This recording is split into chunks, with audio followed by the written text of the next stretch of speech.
In December of 1975, a 25-year-old electrical engineer named Steve Sasson carried an 8-pound contraption into a conference room at Eastman Kodak's research laboratory in Rochester, New York. It was the size of a toaster, wired together from 6 circuit boards, 16 nickel-cadmium batteries, a lens cannibalized from a Super 8 movie camera, and a new kind of light sensor that almost nobody in the building understood. Without saying a word, Sasson pointed the device at the people sitting across from him and pressed a button. 50 milliseconds later, he had captured an image. 23 seconds after that, the image was recorded onto a cassette tape. He popped out the tape, walked it over to a playback unit, and a grainy, black-and-white picture of a lab technician appeared on a television screen. He had just demonstrated the world's first self-contained digital camera. The company that owned this invention, that patented it, that buried it for a quarter century, was at that moment the most dominant photographic company on Earth. Kodak controlled 90% of the film sold in America and 85% of every camera purchased.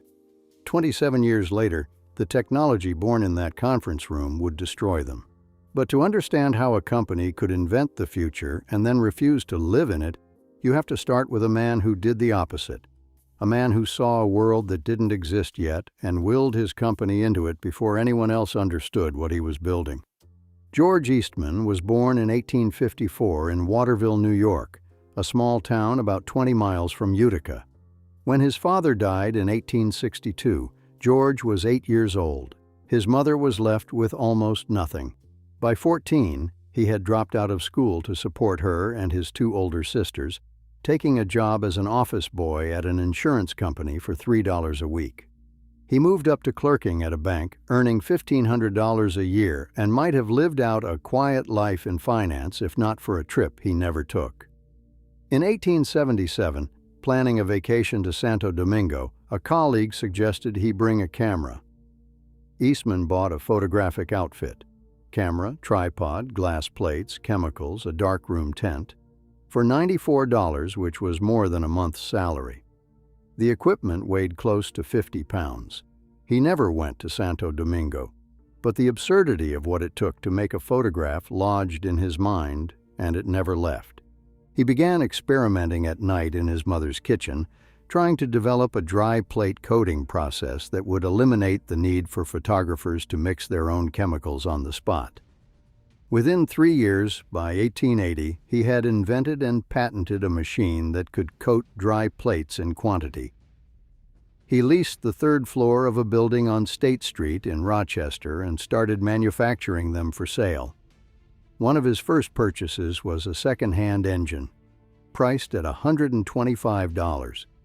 He was 26 years old and running a business out of a rented loft with borrowed money and a used motor.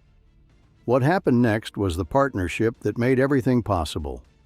In 1881, a Rochester businessman named Henry Strong put up the capital, and the 2 men formed the Eastman Dry Plate Company, with Strong as president and Eastman as treasurer. But Eastman wasn't interested in selling dry plates to the small fraternity of professional photographers. He was already thinking about something much larger. He wanted to replace the glass plates entirely with a flexible roll of film, and then build a camera simple enough that anyone, anywhere, could use it.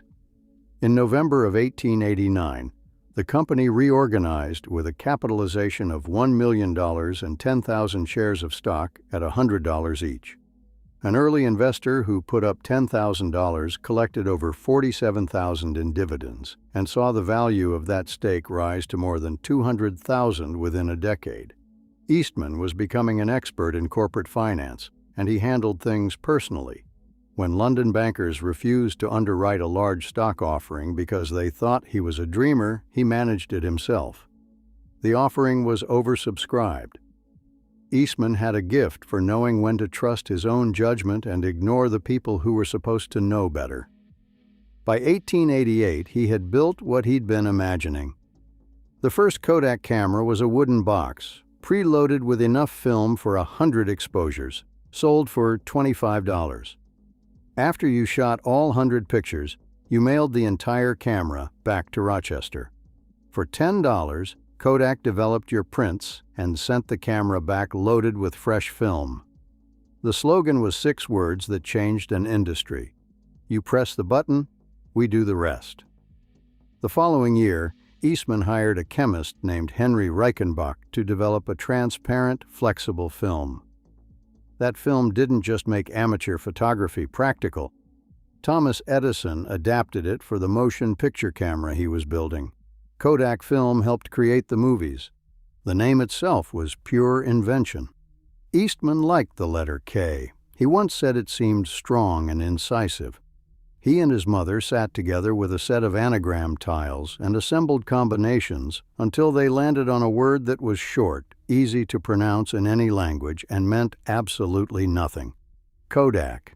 He trademarked it in 1888 and, 4 years later, incorporated the company as Eastman Kodak. Then, in February of 1900, Eastman made the move that turned a successful company into a national institution. He directed a camera designer named Frank Brownell to build the simplest, cheapest camera imaginable. The result was the Brownie, a cardboard box with a single lens, sold for $1. A roll of film cost 15 cents.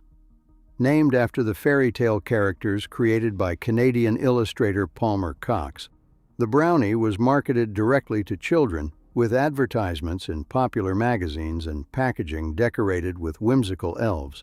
Kodak organized Brownie camera clubs, held photo contests for young photographers, and created a character called the Brownie Boy, who showed up in advertisements for years. It was one of the first mass marketing campaigns aimed specifically at children, and it worked spectacularly. 150,000 cameras shipped in the first year alone, 3 times the previous sales record for any camera. By the end of the following year, almost 250,000 had been sold. Within 5 years, 10 million were in circulation. Photography went from an expensive hobby for specialists to something a 10-year-old could do in the backyard. On April 15, 1912, a 17-year-old passenger named Bernice Palmer used a Brownie to photograph the survivors of the Titanic aboard the rescue ship Carpathia, one of the earliest examples of amateur citizen journalism made possible by a $1 camera. By the time those Titanic photographs circulated, Eastman had already consolidated his grip on the industry. In 1900 alone, he purchased the Blair Camera Company of Boston and the American Camera Company of Northborough, Massachusetts. He accumulated a dry plate manufacturer in St. Louis, a card mount business in Chicago, and controlling stakes in the principal photographic outlets in Boston, Chicago, Minneapolis, and St. Louis. By 1915, the company produced 90% of the film consumed in the United States. But here is the detail that explains Eastman better than any biography. The Brownie's profit margin was almost nothing. Eastman wasn't selling cameras.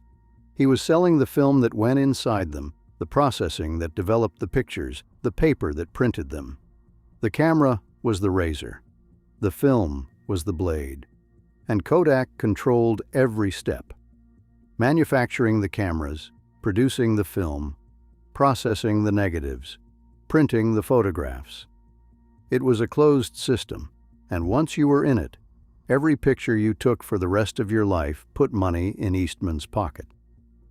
This model would generate billions of dollars over the next century. It would also make the company almost constitutionally unable to imagine a world in which film did not exist. In 1912, Eastman began construction on a new headquarters in Rochester, a 16-story tower in French Renaissance style, designed by the architects Howard Wright Cutler and Gordon and Kailber, faced in terracotta with a steel skeleton that made it the tallest building in the city. The Kodak Tower was completed in 1914, and Eastman presided over the project personally. When, in the late 1920s, the architects of the nearby Genesee Valley Trust building announced plans that would have made their building taller, Eastman had 3 additional floors added to the tower, topped with a mansard roof and an aluminum spire, bringing it to 366 feet. The tallest building in Rochester would belong to Kodak. That red neon sign spelling Kodak across the top of the tower became a fixture of the city skyline, glowing every night like a lighthouse over the Genesee River. For decades, it was the first thing you saw driving into Rochester from any direction. Eastman didn't just build a tower, he built a city within a city. Kodak Park, the company's main manufacturing complex, sprawled across hundreds of acres on the west side of Rochester. The company was a pioneer of what would later be called welfare capitalism. In 1912, Eastman introduced the wage dividend. Every spring, every employee at every level received a bonus check equal to 2% of their wages over the past 5 years, roughly 5 weeks' pay. Kodak Bonus Day became a retail holiday in Rochester. Merchants planned their biggest sales around it. The company offered health insurance, disability benefits, recreational facilities, and eventually, pensions.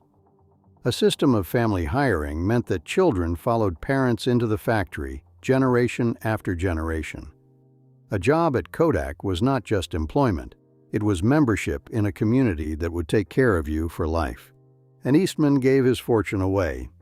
Over the course of his life, he donated more than $100 million, equivalent to billions today, to universities, hospitals, dental clinics, and music schools. He gave $20 million to the Massachusetts Institute of Technology under the name Mr. Smith, so anonymously that MIT held a ceremony to honor its mysterious benefactor without knowing who he was.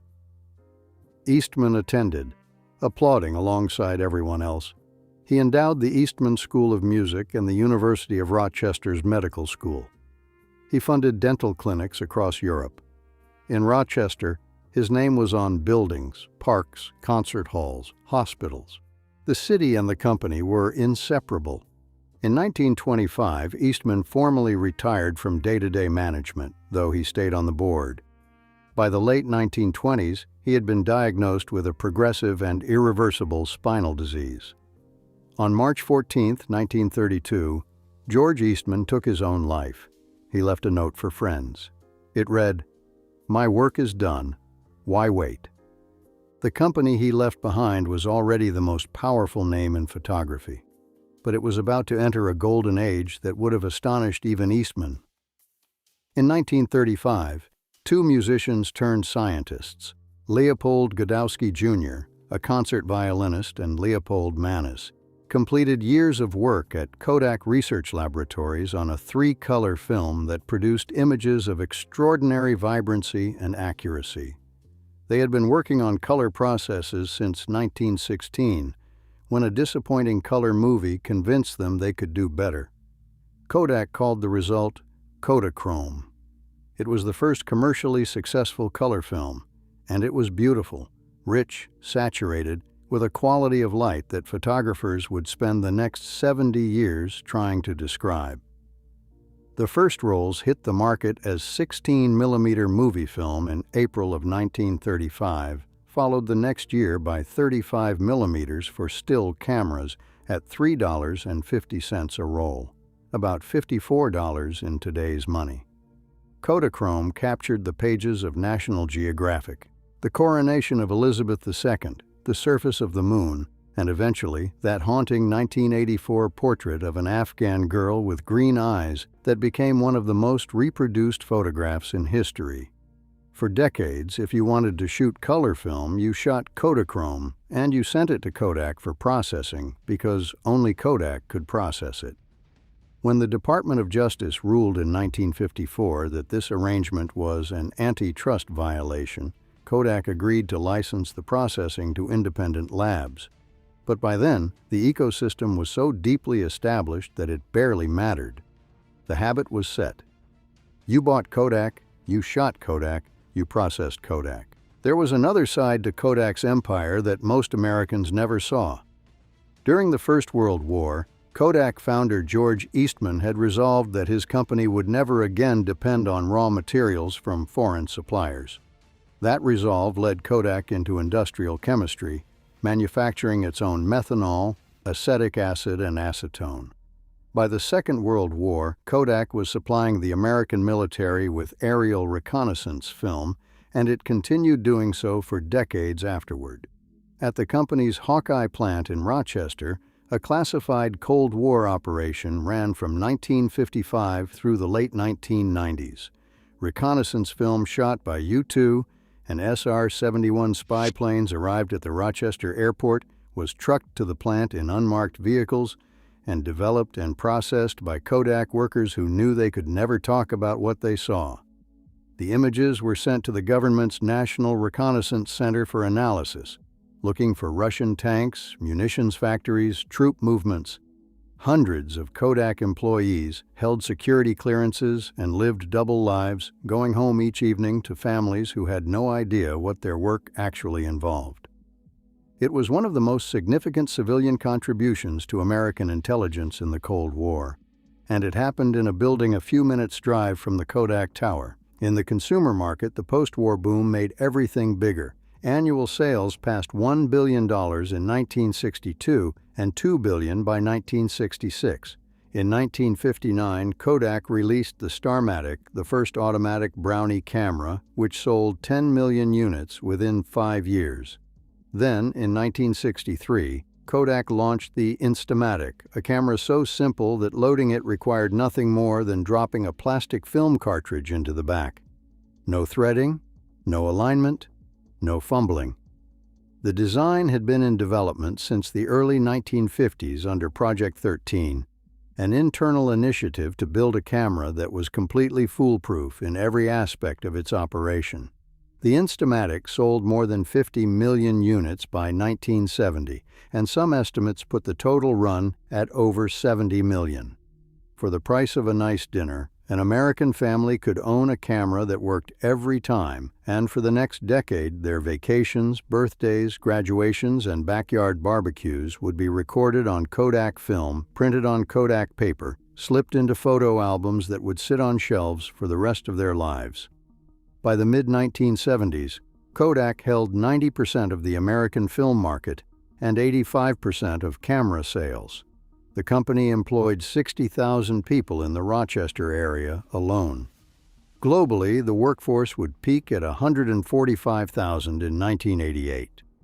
The phrase Kodak moment entered the language as shorthand for any experience worth remembering, which is to say, for life itself. And this is where the story turns, because it was right in the middle of this dominance, in a research lab just a few miles from the Kodak Tower, that Steve Sasson built his toaster-sized prototype and showed it to the executives who would decide its fate. The year was 1975. Sasson had joined Kodak in 1973, right out of Rensselaer Polytechnic Institute, one of the few electrical engineers the company had ever hired. Kodak typically recruited chemical engineers and mechanical engineers because cameras were mechanical devices and film was chemistry. His supervisor, Gareth Lloyd, gave him an open-ended assignment: see what could be done with a new type of light sensor called a charge-coupled device, or CCD, manufactured by Fairchild Semiconductor. Sasson spent the next year and a half cobbling together his digital camera from spare parts, analog circuits, and sheer curiosity. When he demonstrated it, the image it produced was 100 pixels by 100 pixels, a blurry, ghostly square on a TV screen. But the concept was clear: no film, no chemicals, no darkroom, no processing lab, just light, converted to data, stored electronically. Sasson later recalled that the reaction from management was not hostility, but something more dangerous: a polite lack of interest wrapped in institutional anxiety. They didn't ask how the device worked, he remembered. They asked when this technology might become a consumer reality. Sasson estimated 15 to 20 years, based on Moore's law projections about semiconductor improvement. That answer should have given the company time to prepare. Instead, it gave them permission to wait. The prototype was not ready for the market, that was obvious. No consumer would buy an 8-pound camera that took 23 seconds to save a single grainy image. But the deeper problem was what the invention implied. Kodak's entire business model, the cameras, the film, the processing, the paper, the chemicals, depended on the physical act of capturing light on a strip of silver halide emulsion. A digital camera used none of that. Every dollar invested in digital was, in theory, a dollar spent undermining the most profitable product line in the company's history. The company's chief intellectual property officer, Timothy Lynch, later put it more bluntly, saying they essentially told Sasson to take that box and go away. Kodak filed for a patent on Sasson's invention in 1977 and received it in 1978, U.S. patent number 4,131,919. And then, for the next 2 decades, the digital camera lived inside Kodak as a closely held secret. There was no public disclosure of the invention until 2001. The company's aversion to disrupting its own business wasn't limited to digital photography. In 1976, Kodak had entered the instant camera market to compete with Polaroid, launching its own line of instant cameras and film. Polaroid sued for patent infringement. After a decade of litigation, Kodak lost, was ordered out of the instant camera business in 1986, and ultimately paid Polaroid over $900 million in damages. The episode reinforced a pattern. Kodak was far better at defending its existing territory than at venturing into someone else's. Meanwhile, the first cracks in the empire appeared not from digital technology, but from Japan. The Fuji photo film company had been making inroads in the American market since the 1960s, but Kodak barely noticed. Internal analysts flagged Fuji's rising sales, but managers dismissed the threat. One business reporter later noted that Kodak executives simply did not believe the American public would buy another company's film. Then, in 1984, Fuji outmaneuvered Kodak for the official film sponsorship of the Los Angeles Olympic Games. Kodak had been contemplating the sponsorship, but considered the price too high. Fuji paid it without hesitation. The green Fuji boxes appeared everywhere that summer, in stadiums, on billboards, on television screens around the world. Within 30 months, Fuji's film sales in the United States jumped 30%. It was Kodak's first real humiliation, and it came not from a technological disruption, but from a moment of pure complacency. The company was so accustomed to owning the American market that it could not imagine losing a single sponsorship deal to a Japanese upstart. Even so, the money kept flowing. At its peak in the mid-1990s, Kodak's market capitalization reached $28 billion. Under CEO George Fisher, who came to Kodak from Motorola in 1993, the first outsider ever to run the company, annual revenue peaked at nearly $16 billion in 1996. Profits peaked at $2.5 billion in 1999. The stock traded around $90 a share. Forbes ran a headline declaring that Fisher's vision had saved the company. Fisher invested in digital initiatives, pushed the company into online photo services, and tried to reposition Kodak as a digital imaging brand. But the profits were masking a structural problem that no amount of revenue could fix. By 1990, more than 70% of Kodak's profits still came from film. The company's business model had not fundamentally changed since the 1930s. No major acquisitions, no significant diversification, no serious pivot toward the digital future that its own engineers had invented. Kodak Research Laboratories remained among the best funded in the private sector, filing more patents than entire industries. But the research was overwhelmingly directed toward improving film, not replacing it. The company had spent decades perfecting a product that was about to become obsolete. The price war with Fuji, which erupted in 1997, accelerated the damage. Kodak's revenue dropped from nearly $16 billion to $14 billion in a single year.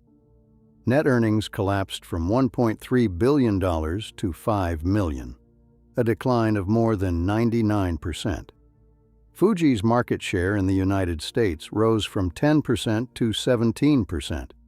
Kodak fought back with a trade complaint to the World Trade Organization, arguing that Fuji's dominance of the Japanese market was the result of unfair practices.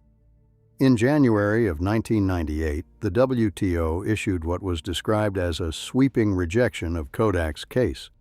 And while Kodak was fighting the last war, trying to protect its film business from a foreign competitor, the real war was already over. Digital camera sales in the United States went from 4.5 million units in 2000 to 28 million in 2007. Kodak, to its credit, did not sit the revolution out entirely. Under CEO Daniel Karp, who succeeded Fisher in 2000, the company launched the EasyShare line of digital cameras and docking stations. By 2005, Kodak was the #1 seller of digital cameras in the United States. But there was a devastating catch. By one widely cited estimate, the company was losing $60 on every digital camera it sold. The razors were now being given away, but there were no blades. A digital camera didn't need film. It didn't need processing. It didn't need Kodak paper. The customer bought the camera, took the pictures, uploaded them to a computer, and never spent another cent on photography again. The entire recurring revenue model that had made Kodak the most profitable imaging company in history was gone. Karp knew the company was in trouble. In a remarkably candid conversation with Rochester journalists, he graded Kodak's execution and admitted the company was not performing well. Other than manufacturing, he said, there is not really much of an appetite for very good execution, and it's not really clear to me why that is. His honesty was startling. It was also too late. In 2003, Kodak publicly acknowledged that its traditional film and chemical businesses were in irreversible decline. The following year, the company announced it would stop making reloadable film cameras in the United States, Canada, and Europe. Antonio Perez, a 25-year veteran of Hewlett-Packard, replaced Karp as CEO in 2005 and immediately warned that Kodak had 2 years to establish itself in digital photography, or it would, as he put it, be over. Perez bet on inkjet printers and commercial printing as the company's future, financing the transition with billions in licensing fees from Kodak's vast patent portfolio. The company held more than 11,000 patents, many of them foundational to digital imaging. For a time, the strategy generated cash. But analysts warned that Kodak was burning through its reserves too quickly, spending money faster than the new businesses could replace what film had once earned. The printer market was already dominated by HP, Canon, and Epson, companies with decades of experience in a brutally competitive, low-margin business. Kodak was arriving late to a party that was already winding down. And then came the final blow, the one that nobody at Kodak had planned for. It wasn't just that consumers switched from film cameras to digital cameras. They switched from cameras to phones. Apple introduced the iPhone in 2007. Within a few years, the smartphone camera became good enough that most people stopped buying dedicated cameras altogether. The low end of the digital camera market, precisely the segment where Kodak had found its strongest sales, collapsed almost overnight. Kodak had spent a decade trying to make the leap from film to digital. By the time it got there, digital was already being swallowed by something else entirely. The layoffs came in waves, each one larger and more devastating than the last. Kodak's Rochester employment, which had peaked at 60,400 in 1982, dropped below 22,000 under Karp. It kept falling. By 2005, the company was cutting 10,000 jobs at a time. The red neon Kodak sign still glowed at the top of the tower, but the buildings around it were emptying out. The cafeterias that had once served thousands of workers grew quiet. The parking lots that had been full at 6:30 in the morning had open spaces by 9. Whole sections of the Kodak Park complex went dark. Rochester felt it in every neighborhood, every school, every small business that had depended on Kodak families for its livelihood. At 1 a.m. on January 19, 2012, Eastman Kodak Company announced that it had filed for Chapter 11 bankruptcy protection in the United States Bankruptcy Court for the Southern District of New York. The company listed approximately $5.1 billion in assets and $6.75 billion in debts. It secured $950 million in debtor-in-possession financing from Citigroup to keep operating during the reorganization. By the end of that year, the Rochester workforce had dwindled to just over 5,000. 5 leaders had steered the company during its 30-year decline, 3 career Kodak men and 2 outsiders, and not one of them had managed to solve the fundamental problem: how to replace the most profitable consumer product in the history of photography with something that generated comparable margins. Each new CEO inherited a crisis partly created by his predecessor, and each one was under pressure to cut costs and develop new products simultaneously, which meant doing both badly. In late 2012, the company agreed to end its obligations to its retirees by terminating their non-pension benefits, saving about $100 million a year. For the tens of thousands of former Kodak workers living in and around Rochester, people who had given 20, 30, 40 years to the company, this was the final severance.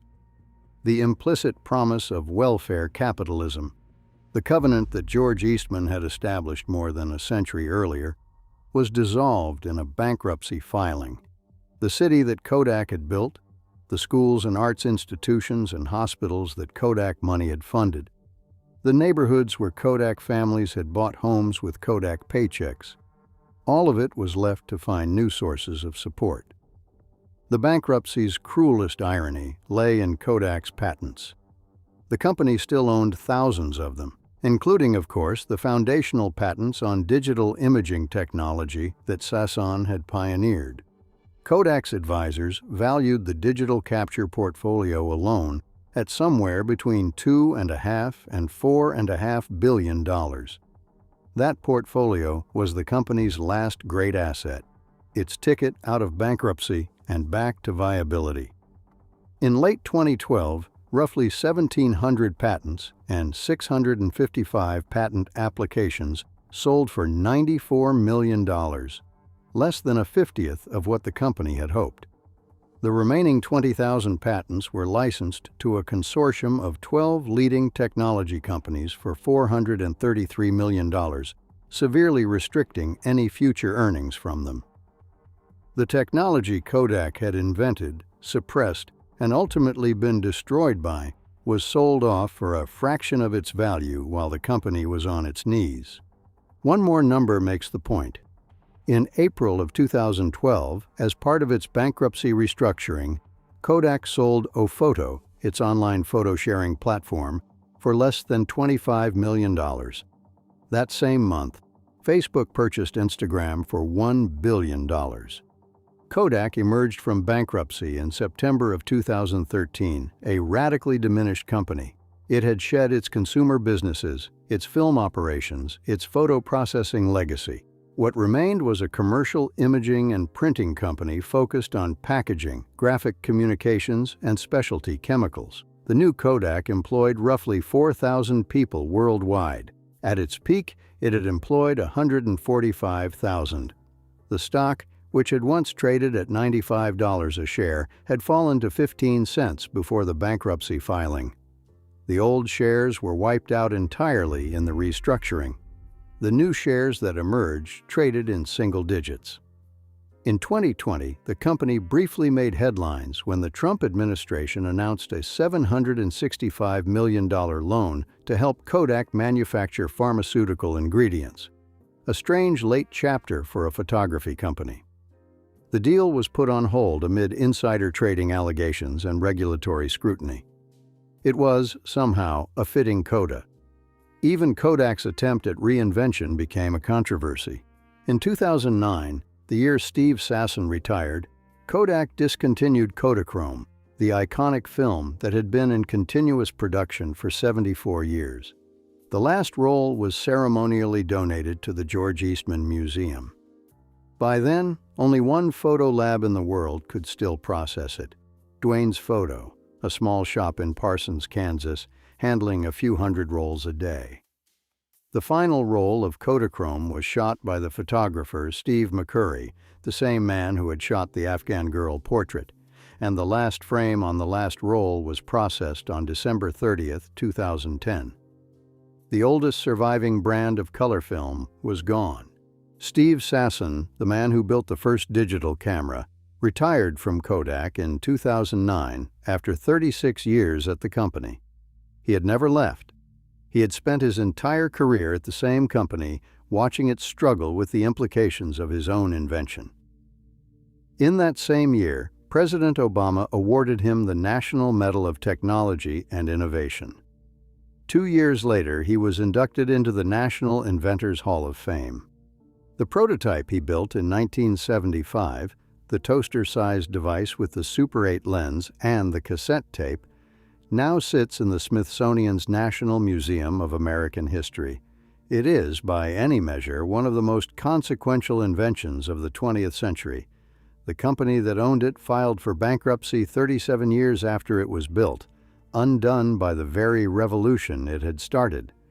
In Rochester, the Kodak Tower still stands at 343 State Street, the fourth tallest building in the city now, long since surpassed by the Xerox Tower and others. The company still owns it, still uses it as its headquarters, though the 19 floors that once housed the nerve center of the world's photographic industry are occupied by a fraction of the workforce they were designed for. At night, the red neon sign still glows, Kodak, visible from the outfield at Frontier Field, where minor league baseball fans can look up past the scoreboard and see it burning against the dark. The letters are the same ones George Eastman chose in 1888, sitting with his mother and a set of anagram tiles, looking for a word that meant nothing and could mean everything. For over a century it did. It meant birthdays and weddings and the first day of school. It meant the vacation your parents took before you were born and the one you took with your own children. It meant the picture in the shoebox in the closet that you forgot about until the afternoon you found it and held it up to the window and remembered. The sign still glows. The company that put it there employs 1,200 people in Rochester. George Eastman's mansion, a few miles south, is now a museum of photography. The factory floors at Kodak Park, where workers once coated miles of film per day, are largely silent. A few of them have been repurposed. Some sit empty, and somewhere in the Smithsonian, behind glass, an 8-pound box of wires and circuits and batteries, built by a 25-year-old engineer who was just doing what his supervisor asked, waits to be looked at by visitors who will, almost certainly, take a picture of it with their phones.